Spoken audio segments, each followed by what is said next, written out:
Another tip sa mga AFAM hunter dyan. Number 1, huwag maging mapili. Kasi ang dami dyan, napaka-choosy.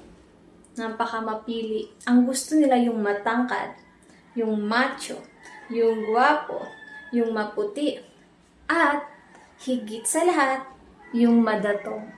Nako. Kung ganyan guys ang hanap ninyo, hindi kayo makakahanap ng ganyang AFAM. Kasi no one is perfect. So, kapag naging choosy ka guys, at nagbabase ka or bumabase ka sa outside look, hindi ka makakahanap ng iyong AFAM. May kasabihan nga, aanhin mo naman ang kagwapuhan kung sasaktan ka lang naman.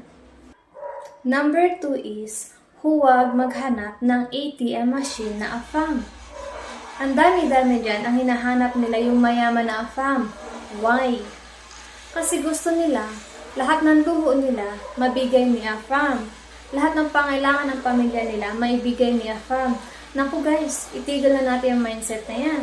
Kasi, yung mga AFAM na yan, nagsusumikap lang din naman yan to earn their own money to support their lives.